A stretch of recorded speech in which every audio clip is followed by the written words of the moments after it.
रोचक कहानियों के लिए हमारे चैनल को सब्सक्राइब करें और बेल आइकन को दबाएं। दुष्यंत एवं शकुंतला। एक बार हस्तिनापुर नरेश दुष्यंत आखेट खेलने वन में गए। जिस वन में वे शिकार के लिए गए थे उसी वन में कण्व ऋषि का आश्रम था। कण्व ऋषि के दर्शन करने के लिए महाराज दुष्यंत उनके आश्रम में पहुंच गए। पुकार लगाने पर एक अति लावण्यमयी कन्या ने आश्रम से निकलकर कहा, हे राजन, महर्षि तो तीर्थ यात्रा पर गए हैं, किंतु आप इस आश्रम में आपका स्वागत है। उस कन्या को देखकर महाराज दुष्यंत ने पूछा, बालिके, आप कौन हैं? बालिका ने कहा, मेरा नाम शकुंतला है और मैं कण्व ऋषि की पुत्री हूँ। उस कन्या की बात सुनकर महाराज दुष्यंत अत्यंत आश्चर्यचकित होकर बोले, महर्षि तो आजन्म ब्रह्मचारी हैं, फिर आप उनकी पुत्री कैसे हुई? उनके इस प्रश्न के उत्तर में शकुंतला ने कहा, वास्तव में मेरे माता पिता मेनका और विश्वामित्र हैं। मेरी माता ने मेरे जन्म होते ही मुझे वन में छोड़ दिया था, जहाँ पर शाकुंत नामक पक्षी ने मेरी रक्षा की, इसीलिए मेरा नाम शकुंतला पड़ा। इसके बाद कण्व ऋषि की दृष्टि मुझ पर पड़ी और वे मुझे इस आश्रम में ले आए। उन्होंने ही मेरा भरण पोषण किया। जन्म देने वाला, पोषण करने वाला तथा अन्न देने वाला, तीनों ही पिता कहे जाते हैं। इस प्रकार कण्व ऋषि मेरे पिता हुए। शकुंतला के वचनों को सुनकर महाराज दुष्यंत ने कहा, शकुंतले, तुम एक क्षत्रिय कन्या हो। तुम्हारे सौंदर्य को देखकर मैं अपना हृदय तुम्हें अर्पित कर चुका हूँ।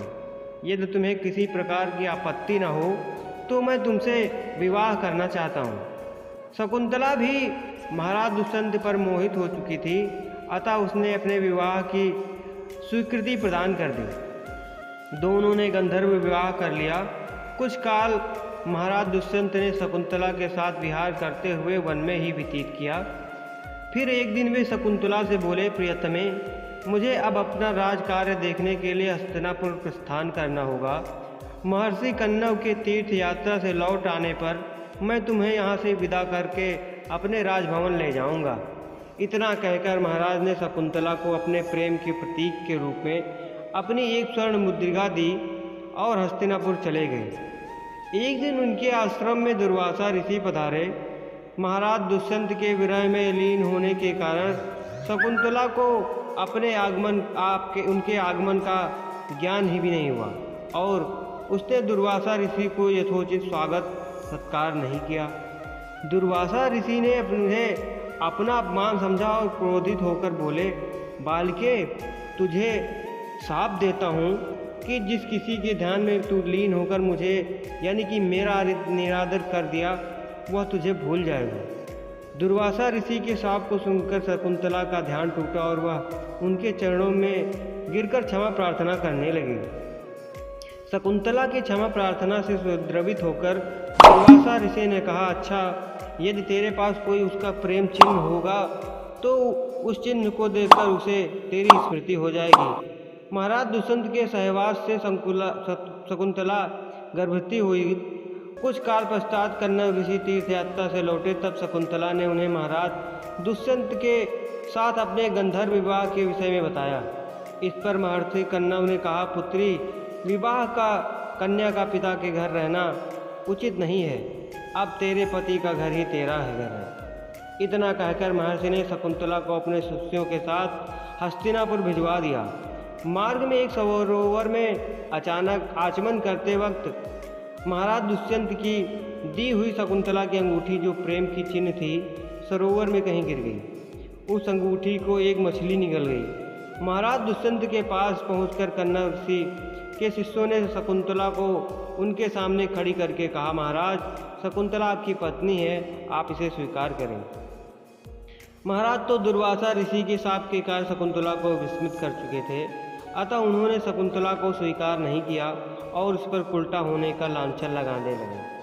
शकुंतला का अपमान होते ही आकाश में जोरों की बिजली कड़की और सबके सामने उनकी माता मेनका उसे उठा कर ले गई। जिस मछली ने शकुंतला की अंगूठी को निगल लिया था, एक दिन वह मछुआरे के जाल में आ फंसी।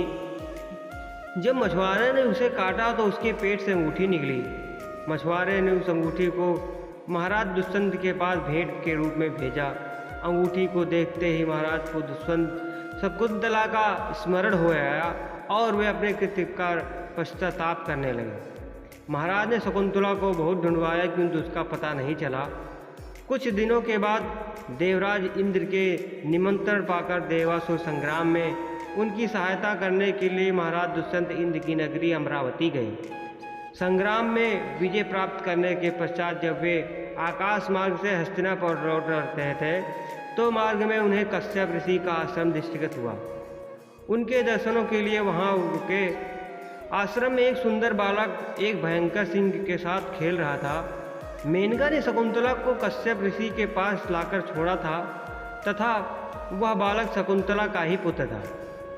जब बालक को देख कर महाराज के हृदय में प्रेम की भावना उमड़ पड़ी। वे उसे गोद में उठाने के लिए आगे बढ़े तो शकुंतला की सखी चिल्ला उठी, हे भद्र पुरुष, आप इस बालक को न छुएं, अन्यथा उसकी भुजा में बांधा काला डोरा सांप बनकर आपको डस लेगा। यह सुनकर भी दुष्यंत स्वयं को न रोक सके और बालक को अपने गोद में उठा लिया। अब सखी ने आश्चर्य से देखा कि बालक के भुजा में बंधा काला गंडा पृथ्वी पर गिर गया। सखी को ज्ञात था कि अगर बालक को जब भी कभी भी उसका पिता गोद में लेगा वह काला डोरा पृथ्वी पर गिर जाएगा। सभी ने प्रसन्न होकर समस्त वृतांत शकुंतला को सुनाया। शकुंतला महाराज दुष्यंत के पास आई। महाराज ने शकुंतला को पहचान लिया। उन्होंने अपने कृत्य के लिए शकुंतला से क्षमा प्रार्थना किया और कश्यप ऋषि की आज्ञा लेकर उसे अपने पुत्र सहित अपने साथ हस्तिनापुर ले गए। महाराज दुष्यंत और शकुंतला के उस पुत्र का नाम भरत था। बाद में वे भरत प्रतापी सम्राट हुए और उन्हीं के नाम पर हमारे देश का नाम भारतवर्ष पड़ा। दोस्तों, आपको ये कहानी कैसी लगी? अगर अच्छी लगी हो तो लाइक ज़रूर कीजिएगा, दोस्तों में शेयर कीजिएगा और ऐसी मज़ेदार कहानियों के लिए हमारे चैनल को सब्सक्राइब करके बेल आइकन को दबाइए ताकि ऐसी मज़ेदार कहानियों की नोटिफिकेशन आपको सबसे पहले मिले। धन्यवाद।